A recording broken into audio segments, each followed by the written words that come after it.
Dans le dernier épisode, nous avons vu l'eau et la lave. Aujourd'hui, nous nous attaquons aux items.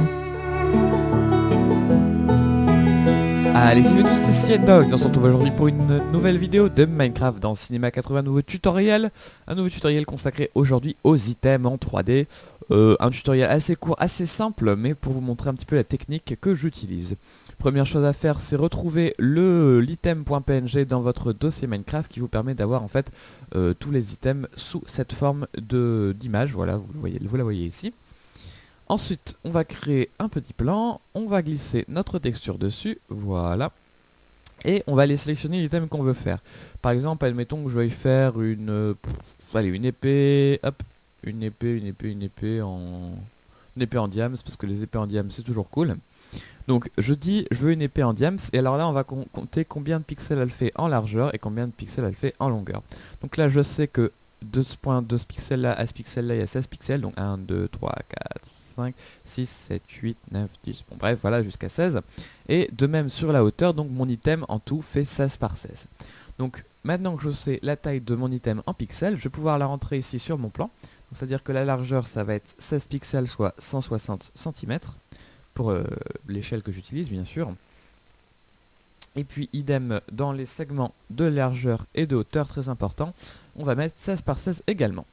Ceci étant fait, maintenant on va redimensionner notre texture pour avoir que notre épée qui est sur la texture. Pour cela, on utilise ici dans les petits panneaux de texture la longueur X et la longueur Y. Alors on va les agrandir jusqu'à ce que chaque petite subdivision fasse 1 pixel. Alors on agrandit. Là vous voyez par exemple ce trait là fait 1 pixel. Donc on va aller le caser tout pile sur la subdivision. Là il doit être pas trop mal et on met la valeur ronde, donc c'est 1600. Donc 1600 ici et 1600 là. Hop, voilà. Et il nous suffit plus qu'avec le décalage déplacé pour aller rechercher notre item. Donc je sais que je suis dans le diamant et que je dois être sur les épées. Voilà, j'ai retrouvé mon épée en diamant. Et normalement, si vous avez bien géré votre coup, elle tombe tout pile, les subdivisions tombent tout pile et l'épée tombe tout pile dans le cadre. Voilà. Donc là, on en est là. Maintenant, on va passer notre plan en éditable. Voilà, hop. On prend notre outil de sélection, on passe à notre face et on va aller déjà supprimer tout le noir qui est autour. Hop, hop, hop, on supprime. Donc on sélectionne tout. Voilà, je rappelle pour les outils de sélection, sélectionnez, donc vous cliquez glisser. Si vous vous arrêtez, que vous voulez rajouter des trucs, comme là je veux rajouter l'autre côté, j'appuie sur CTRL pour... j'appuie sur SHIFT, je ne sais même plus ce que je dis, pour rajouter des polygones. Et si je veux en enlever, j'appuie sur CTRL et ça les enlève. Voilà, hop. Donc je vais enlever tous mes petits polygones qui me servent à rien. Et ensuite on va passer notre épée en mode 3D. Hop, et ici j'en ai enlevé un trop, voilà. Donc j'appuie sur la touche Supr pour supprimer les polygones en trop. Ensuite, je vais faire CTRL A pour tout sélectionner mes polygones et je vais faire une extrusion. Donc je fais MT, raccourci pour l'extrusion, et je vais l'extruder de... laissez-moi réfléchir, de 5. Ouais, pour commencer, il faut l'extruder de 5. Puisque en fait, ce qu'on va faire, c'est qu'on va faire la moitié. Vous prenez votre épée, vous la coupez en deux dans le sens comme ça en fait. Vous la coupez dans le sens, voilà, vous la coupez en deux comme ça. Et on va faire la face du dessus. Je vais tout de suite mettre la symétrie pour que vous voyez ce que ça donne. Donc vous créez une symétrie, vous mettez votre plan dedans. Et vous allez changer juste ici le plan de symétrie pour avoir en fait les deux bouts de l'épée qui s'assemblent comme elle vient de le faire juste là. Voilà, donc là on a notre épée en 3D. Maintenant on va utiliser le raccourci U pour aller dans le menu de sélection et K pour réduire la sélection. Voilà, hop, je réduis la sélection et là je vais refaire une extrusion MT, donc pour donner ce petit effet 3D. Et ce coup-ci je vais lui donner une extrusion de 2,5 ou de comme vous voulez, enfin ça dépend de vos goûts. Oups, j'ai fait n'importe quoi. Ceci étant, on va refaire UK. D'ailleurs je vais peut-être pas mettre 2,5, ça me paraît quand même vraiment beaucoup. On va mettre 2 plutôt. Ouais. Donc oui, maintenant je reprends mon plan, je fais UK et je refais une dernière extrusion. MT et je refais mon extrusion. Voilà, maintenant on a notre épée qui est bien modélisée, bien en 3D comme il faut. Le problème c'est que vous voyez, si je fais un rendu, ici on a des trucs noirs qui sont pas très acceptables. D'ailleurs je vais mettre un petit fond blanc pour que vous voyez mieux. Je vais juste mettre un arrière-plan avec une texture blanche. Vite régler ça. Non, blanc j'ai dit. Voilà, mieux. Donc ici vous voyez que tout le bord de la texture est noir et parfois il y a des genres de bugs sur les trucs, comme on le voit ici d'ailleurs, c'est un peu buggé.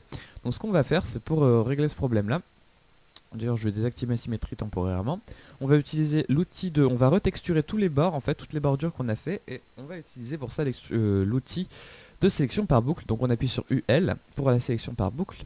On va sélectionner le tout. Alors le bord en général j'aime bien le faire en noir. Le bord des items je le fais en noir. Donc hop, on va faire noir. Tac, je l'applique.